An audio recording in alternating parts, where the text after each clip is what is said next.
Customers Matter is a podcast about customer-centred, omni-channel marketing in an age of digital disruption, mobility, and the Internet of Things. It's hosted by John O'Neill, a management consultant and founding owner of Commotion, an agency specialising in customer experience design and delivery.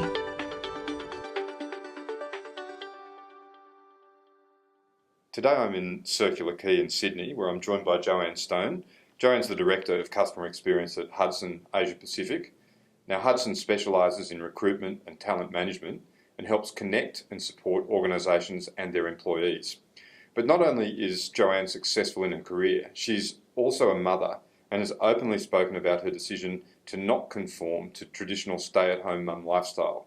And we'll hear a bit during today's interview about how this ultimately allowed Joanne to pursue a passion for customer experience. Joanne, welcome to Customers Matter. Thank you. So your career's taken you from marketing and PR to program manager to customer experience. Mm-hmm. Can you just tell me what's been the trajectory? Where did you start and how did you get here? It's been an interesting journey and one that I think you certainly would never predict sitting at university that you'd end up where you are today. I did a undergraduate at UTS in marketing and international business. So I've always had a passion for travel and things like that. After uni, I did the London thing for a couple of years, got into banking there because I was all about how do I earn the most amount of pounds in the shortest amount of time possible. The goal was travel. So I think I've always been pretty clear on what I'm trying to get out of where I am, whether that's money or traveling. And then coming home after 3 years, I then moved back into marketing, which is where my career has been. Obviously, I studied there and then went from travel into US-listed insurance companies, was in there for around 7 years where I started to learn a bit more about the customer and the end goal and a few things like that. And then moved into another professional services firm around, that was 2011. So it's been an interesting journey moving, I guess, through up the marketing trajectory. So from sort of specialist to manager, and then took on the job here at Hudson as CMO.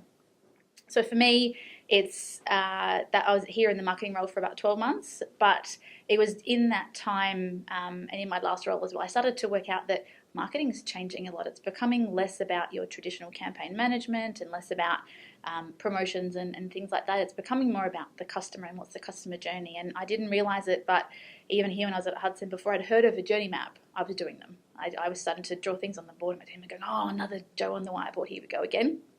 But for me, it was important to try to think about what are we actually trying to achieve here. And this is, I guess, goes back to some roots in branding as well, where you're thinking about this is not just about this one particular interaction. It's about what's their entire interaction with the brand. So in my role at Hudson, I've been here almost 4 years now. Moved from that marketing role when the person came back from maternity leave. I was covering Mark Stein, our CEO, said we'd like to keep you. I think differently to a lot of people, which can be a blessing and a curse. And then sort of moved into a customer experience role. And then 2 years ago, we formed a PMO as well. So it's been a broad role. I think I'm someone who I like to learn. I like to do things differently. I'm never afraid of a challenge. I think I'm often referred to as somebody who can get stuff done. So often I'm put in roles where it's a case of this isn't working. Can you help fix it and drive it and move it? So that's, I think for me, been one of the, I guess you'd call it the tenets of my career is how do I find learning opportunities and how do I really drive for success in wherever I am. Certainly an old adage, if you want something done, give it to a busy person. Yep. So it's interesting that you mentioned that your view of what marketing is changed, and that really we're talking about the experience of an organisation becomes its brand. Mm-hmm. And of course the way you can interact and have an experience with an organisation is now much more multidimensional and much more two-way perhaps. Mm-hmm. What do you see as being the things that really change things up? Is it social media? Is it where did it for you start to gel that things were different to the way you might have been taught? I think, there was no online when I was at uni, there was no websites, there was no digital, certainly no social media. So for me, it was as things started to become more digital and when it became less about you controlling the experience. So as a company, when you've got somebody walking into your store or your outlet of whatever kind, they're dealing with your people or your advisors or your products, you control that whole thing. Now you've got digital people that your interaction with them is actually a very small part of their whole interaction with your brand, whether that's through social, word of mouth. Everyone's doing umpteen stats on how much research they do before they even approach you, even in B2B purchases. So you lose control of that. And I think in an era of social media as well, word of mouth becomes even more important because there's now so much information. Who on earth do you trust? So you start going out more to your networks, which you can build thanks to LinkedIn, and you start saying, guys, anybody found this? What vendors do you recommend? So it's when you start thinking, this is not just about running campaigns, because they're actually going to see through whatever I tell them, and they're going to actually go and find out the information for themselves. So it becomes less about one-way push marketing and us telling you what you need to know, as to helping people actually understand what their problems are in the first place, and then trying to tailor it to them. So I think I don't think there's been a big bang from my perspective. It's been something gradual over time, but certainly since the introduction of social media, that's been a game changer for any company. So if we think about that, move it from the abstract to the Hudson context, what has it meant that you now do differently to what you would have done as a marketer, now being the person who's responsible for customer experience? And really what you're saying, I think, is that your role as customer experience director is the new marketer. I think it's evolving that way. I think it's something that certainly here we still have a marketing department. We have a strong marketing department who are doing all kinds of interesting campaigns and things around EVP, and we're across 5 countries, so they've got a lot of work to do. But for me, marketing as a profession is becoming less about those specific campaigns and more about touch points along the journey. And I think that's something, I don't have marketing under my remit here, clearly, but the one thing with customer experience is you don't belong to any silo. And that's where, I guess, the joy and the challenges can be, because you're a bit of IT, a bit of marketing, a bit of operations, a bit of service, you're a bit of everything. And it's trying to find a way to connect what you need to do to help the journey with people who are responsible for bits of that journey. So to get down to some tin tacks, what are the things that you've said about understanding, and then how have you gone about delivering on customer experience within Hudson? So we've been on an interesting journey from a customer experience perspective. So we've done, we're I guess still moving at the more tactical level, trying to move up that curve. So we do have customer experience for us it's client experience and candidate experience are our customers. Our customers, I believe, are also our staff, so our consultants. We have a number of, like many, it's not just one customer. We have them as part of our core strategy, and they're very much about how do we help improve that experience and how do we use our core differentiators to drive that and to drive differentiation in the market. So we've been, I guess, the last couple of years operating more at we've had a lot of back of house work to do. So we're doing a lot of back office transformation, and it's very difficult when you've got big issues that you need to fix in your business, it's very difficult to try to improve the experience when, for example, you pay somebody wrong. No amount of exciting things you can do about streamlining processes is going to make up for the fact that you perhaps haven't done, due to whatever reason, it perhaps hasn't gone to plan. So those issues are being fixed, they're being rectified, and they will bring huge benefits to not just our business, but also our contractors and people who we pay. We pay between 2,500 and 3,000 people a week, so there's a lot of people that rely on us.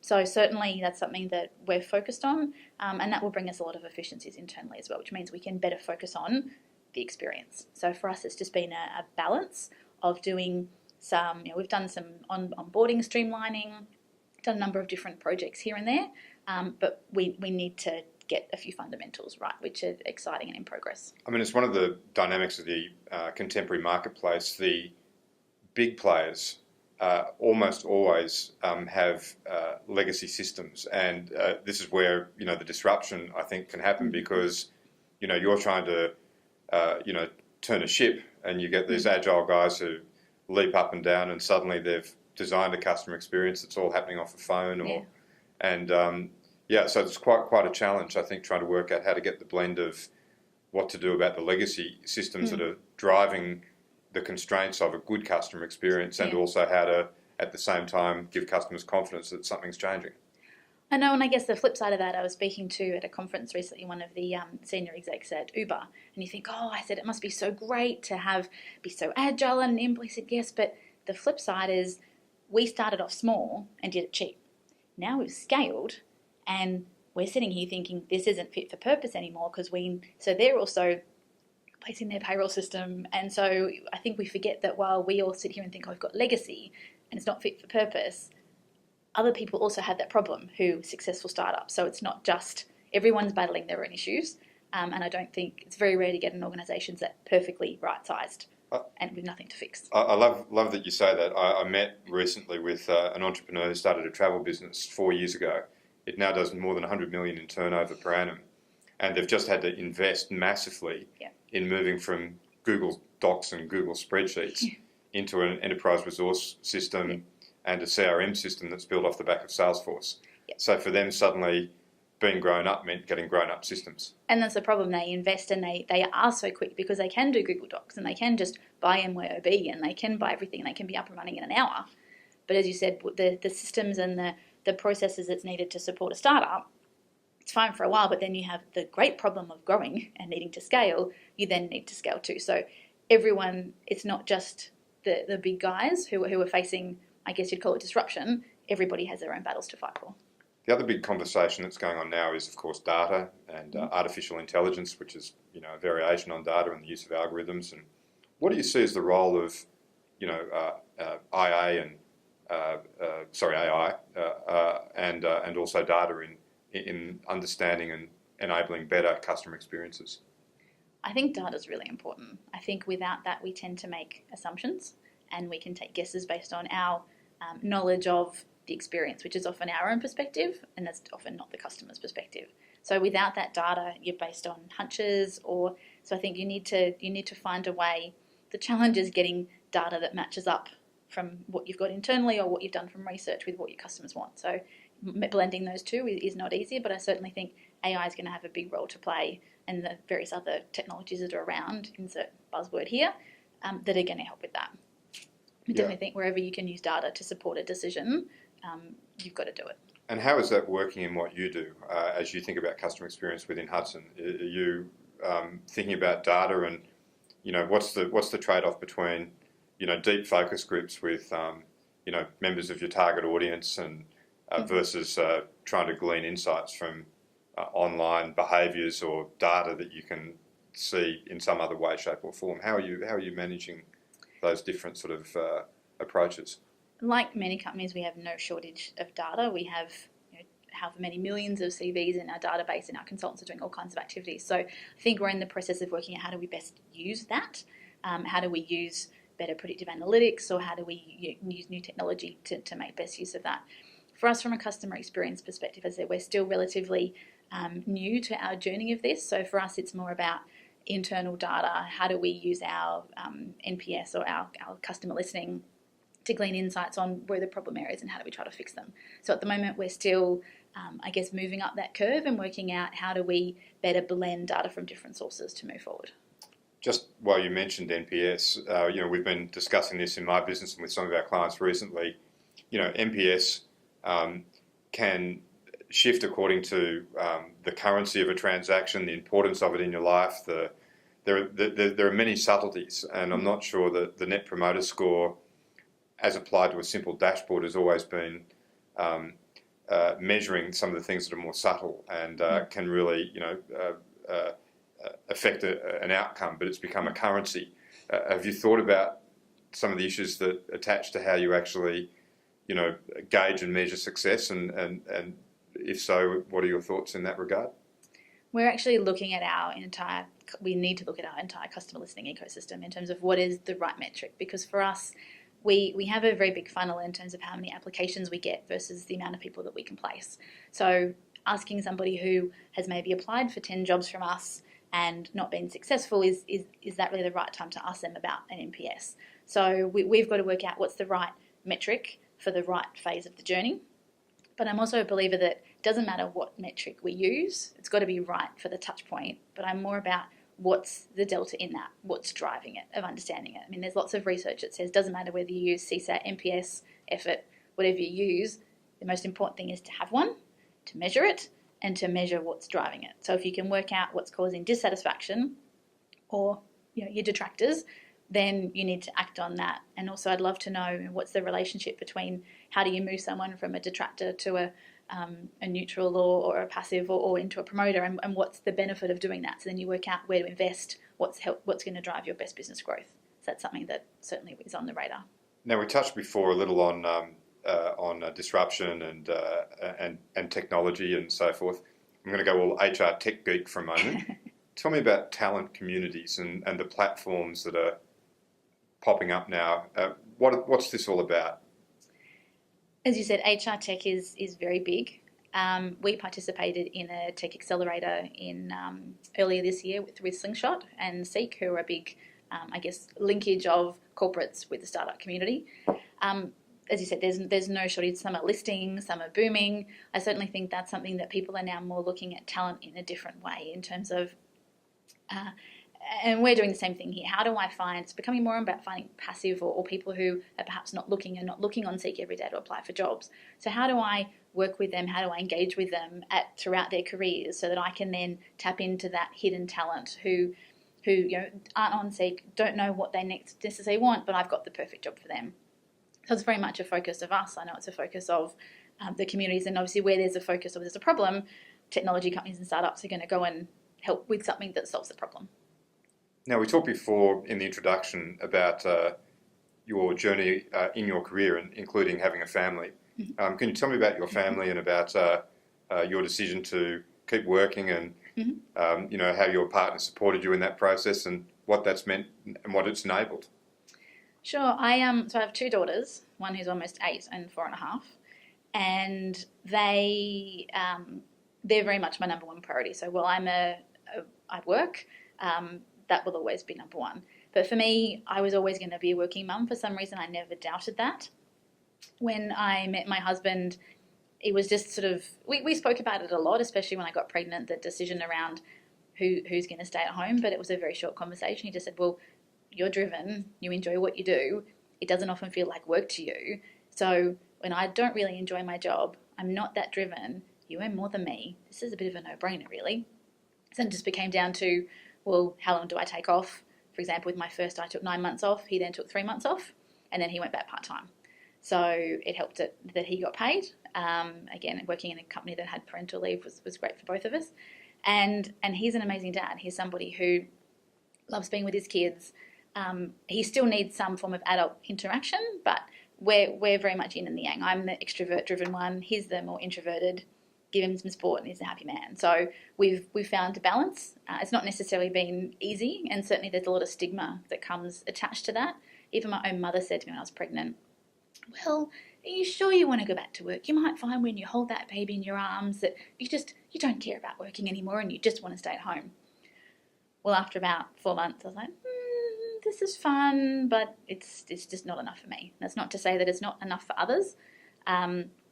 I'm a very achievement-driven person, and when I was at home, I was driving myself crazy. For me, at that point in time, it's just working is what I do best. And I'm definitely a better mother when I work. And you've blogged about this. I have. So because I get so many questions, I've had people come up to me in conferences and say, oh, is your husband a stay-at-home dad? I've heard about people like you in books. What's it really like? And guys come up and say, oh, God, your husband's a brave man. I would never do that. And a lot of judgment in terms of my husband's been asked, how does it feel to be out-earned by a woman? Or how does it feel that you don't support your family? Very outdated 1950s housewife kind of judgment. Thankfully, we've both got thick skin. We don't take it personally. We know that family balance is about whatever works best for your family. And our family's happier this way. As long as you have a happy family, that's all that matters. Whatever combination, both part-time, both full-time, whatever you want to do, this is what works for us. So in our business now, we're starting to work with companies to help them uncover, if you like, their intrinsic values, their purpose either before or beyond profit. And what we've started to, I guess, tease out with you here is, on a personal level, some of your values. I imagine that's a very important factor in terms of candidates and indeed the companies they want to work for, and perhaps even in Hudson itself. So can you talk to me a bit about how you go about finding and aligning the values of a business with the values of the people who might want to work with them? Mm-hmm. It's certainly something that a lot more companies are placing more importance on. I mean, there's lots of data on the old adage, culture eats strategy for breakfast. So cultural fit's becoming increasingly important. It's always been important, but I think people are now realising we need to shift away from technical expertise or degrees and move more onto cultural fit and the motivations that people can bring into a job. We've done research that says people's motivations is certainly a better indicator of whether they're going to be successful in the job than their experience, but that's definitely something that we need to work on. From a personal perspective, I'm very driven by, you mentioned coming around in terms of trying to find out what your purpose is. And I think for a lot of people, that's something that they're on a journey on personally. Certainly for me, I'm trying to work out what is my competitive advantage, what makes me hum beyond the dollars. And certainly for me, it's been about change. I like driving change, and that's really a lot of what customer experience is. It's driving change for the better. And that's something where I've found a passion and interest, as well as an interest in the customer. So that's certainly something that's been of value for me. And I think once you start to uncover what drives you and what your purpose is, it becomes easier to work out what's the next best decision, either on a personal or a professional level.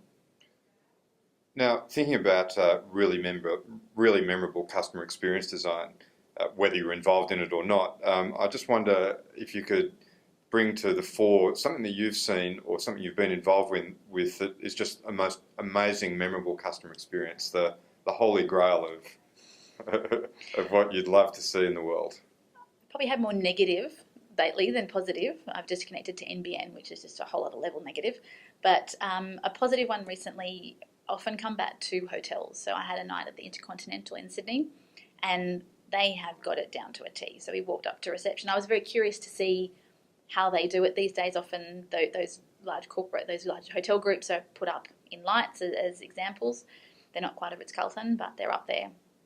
And the seamless check-in experience, we get to the room, we had been upgraded, and then we got access to the club, whether it was just the joys of sitting on the 33rd floor overlooking Sydney Harbour with a champagne in hand, that may have lent me towards a positive experience. But they snuck into the room and put a little envelope, and they turned the bed down, and they make it effortless, and it's very much the definition of frictionless. And we just checked out, and they said, "Thank you very much. Hope you had a lovely day. Would you like onward travel?" So it was the same for everybody around us. So I think hotels, obviously they've got the volume and they've got the dollars, but it could be a disaster, but they do it really, really well, and going there was a great reminder of that. I'm super pleased you mentioned them. We've got a small role that we play in the digital experience for their customers, so that's great. So if we think now just about the sort of future, what do you see unfolding in the next few years in terms of customer experience, and looking at the trends and thinking about where we are today, thinking about the journey that we've come on from marketing through to interactivity and not being able to push and tell people what to do? What do you think the future holds? I think the future is really bright for CX. I think it's only going to grow in terms of importance within companies. I think a lot of companies are still a bit nervous about, do I invest in this? Does it have ROI? I'm not quite sure where the benefit is, but everyone's talking about it. It's in the HBR. It's everywhere. Maybe I need to do something about it. So I think a lot of companies would probably say they've been doing customer experience to an extent, but whether or not it's a holistic, coordinated effort across all the different silos, I guess, is another question. I think it will mature. You only have to see what the US are doing in terms of our opportunity to, rather than thinking of ourselves as laggards, can we leapfrog and not make the same mistakes other markets have? So how do we increase our discipline? How do we use data? And importantly, how do we show ROI? Because customer experience is at the risk of being how some marketing has become, and sometimes how HR can be, very fluffy, warm and fuzzy stuff that the CFO says, I've got this proposal which has X return, or I have this waffly, fluffy thing that looks lovely, but where am I going to invest? So I think as a profession we need to mature, we need to work out how to demonstrate ROI and use the language of the business to drive our initiatives forward. Jo, thanks for joining us today. Thank you very much. We hope you enjoyed this edition of Customers Matter. We encourage you to subscribe and, if you like it, rate and review it. Head over to commotion.com/podcast. That's KOMOSION.com/podcast.